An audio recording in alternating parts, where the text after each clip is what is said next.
Hello everyone, welcome back to Video Gaming Over 40. I'm your host, VGO, and today we're going to do a little, first we're going to do a little test on this Elgato that I got. Still trying to figure out what the best settings are to record with this thing on. I am actually running through my computer an absolutely horrible NVIDIA 1030, which in theory, is the bare minimum that this card needs in order to run. So please bear that in mind. If you see frame rate drop, I'm still trying to work that out. But I figured while I try to work that out, I might as well do something I'd like to call Tolkien talk. A couple people that watched my previous video told me, hey, why don't you ramble on about some things that people may or may not know about Tolkien and the Lord of the Rings. I thought, hey, sounds geeky. Let's try it. So, what a lot of people don't realize is that Tolkien's buddies were G.K. Chesterton, C.S. Lewis, and other notable figures called the Inklings. They were very influential in the European and British literary scene. And they wrote classics. Of course, everybody knows C.S. Lewis and Narnia and G.K. Chesterton, and these are all classics. They were great. But just like with all that, I wanted to bring up that Tolkien himself was a very interesting figure when it came to a lot of these things. Sometimes people would say, hey, his stuff is allegorical. He's doing an allegory over World War I or World War II or religion or all these different things. And he himself always claimed that, no, this is not what I'm doing. He wanted to let the reader themselves make the determination of what it is that he's trying to get across. But you hear arguments of, oh, he was making a commentary on class, he was making a commentary on different nations of Europe, and I think that misses the point. He was trying, I believe, and this is just my opinion, again, I believe he was just trying to make really good, traditional, pure-hearted stories about good versus evil. There was really no doubt about who the bad guys were. If they were an orc, they were bad. And the idea that they were bad because of their race, not really. You got to remember, orcs were bred and made by the Dark Lord to be basically irredeemable. But that didn't mean that only evil existed with these races. I mean, as you saw, the character Gollum started off as pretty much a hobbit, or a creature definitely related to a hobbit. And he ended up being corrupted by the ring, just like anybody else has the ability to be corrupted by evil. You saw the dwarves get corrupted by greed. You see the elves get corrupted by beauty and power. All for the right reasons, so to speak. But you got to take them for what they are. They're stories about friendship, this orc seeks to draw goodness, us out. Let us show him the folly of his plan. loyalty, honor, self-sacrifice. And then you got everybody fighting over who he was trying to talk to or speak to, or who he was trying to relate to, or what he was trying to say. And depending on who you are, you definitely end up falling into sides. The Shriekers are coming for you. But since If they you were- ain't here now, If you're looks from like it falls to me to hack you up. religious bent, you say, oh, he was doing Christian allegory. If you were from a historical bent, you were saying, oh, he was trying to make a comment about World War One or World War Two.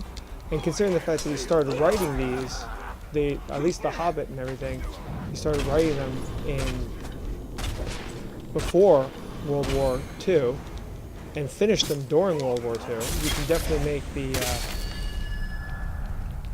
the comparison that he was definitely influenced by the events, but he was actually a veteran of World War One, so he had seen the horrors of war firsthand. And I think that's what a lot of it was. I think he was trying to warn people about what could possibly happen if you let evil rule. Now was he talking about the events of World War II? Was he talking about the events of World War I? Was he talking about moving into the atomic age? Because he definitely wrote papers on that later on. His fear of industrialization, his fear of the atomic weapons. But that was everybody. Everybody had essays and letters they would write to magazines over their fear of, what the nuclear age would possibly bring. So people debate in nauseam on what he was trying to get across, what his message was, and I just think, just like everything, you look too deeply into it. He was just trying to make a good, decent tale that would stand the test of time, that would, be something good for children to read, be something good that adults can read. And, they're endearing. And when he wrote them, they were successful. They were monetarily successful. But remember, The Hobbit was more for children. It was more of a children's book. The Lord of the Rings were written for a much older audience, and a lot of people, when he first wrote them, that's not what they were looking for. They were looking for another little adventure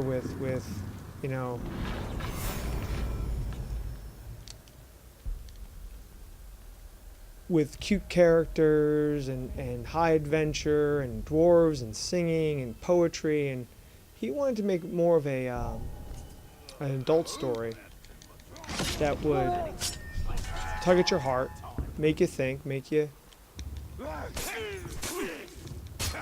wonder about inhumanity and how easily you're corrupted.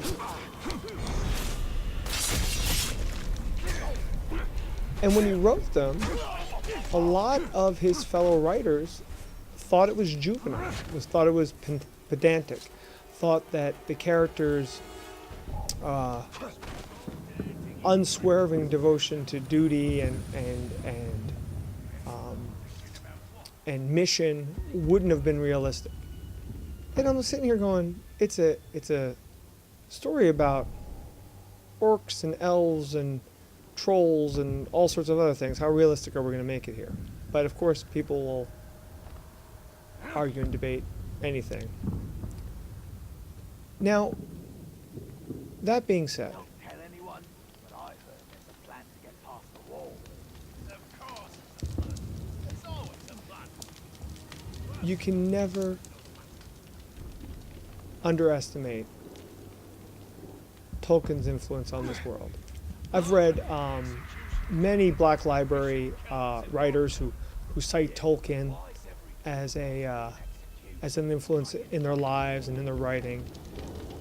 I don't think I've read one fantasy novelist out of Great Britain that doesn't claim Tolkien at some point, and many over here in the United States as well. Of course, there are people that can't stand his writing. Like I said, there are people that think he is classist or had the stereotypes of the British upper classes and their fear or this disdain for the working classes, hence the hard stance he takes on industrialization, with the orcs being basically the engines of war. But again, I don't think he had any of this in mind when he wrote his books.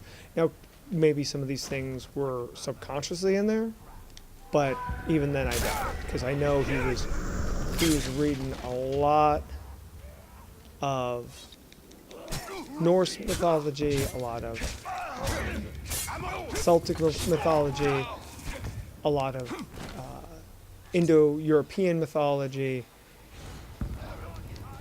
and he was a Christian, and I'm sure that also affected his writing too. Especially being around C.S. Lewis and G.K. Chesterton and all the other Inklings. I'm sure they had debates about, what's a good,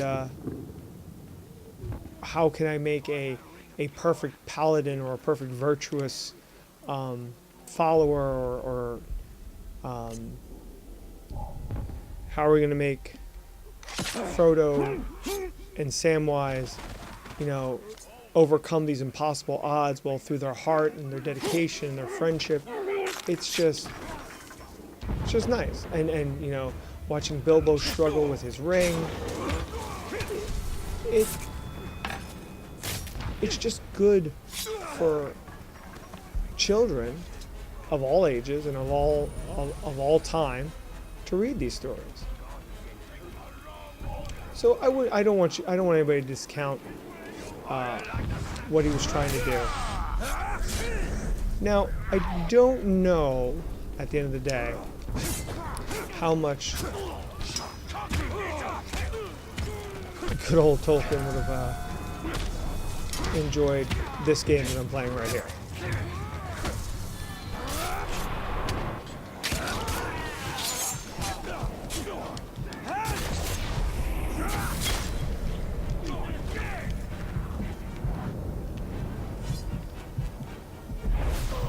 He might have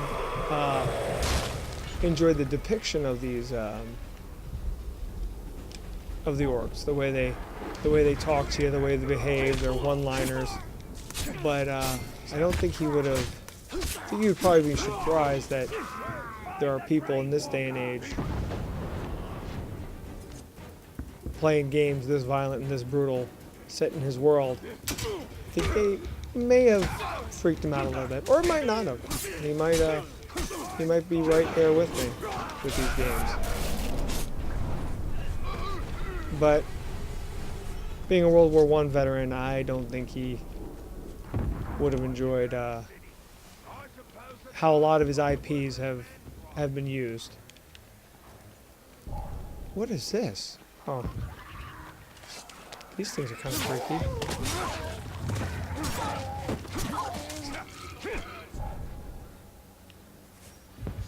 So I'm gonna cut it off here. Again, this was another little test for my audio and visual. Whoa, hey, no, I'm saying goodbye to my audience, mister.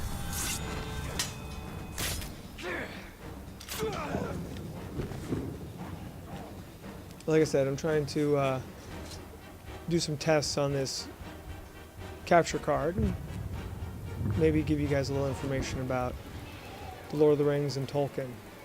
So, again, I hope you enjoyed this. This is VGO. Hope to see you again next time. Good night.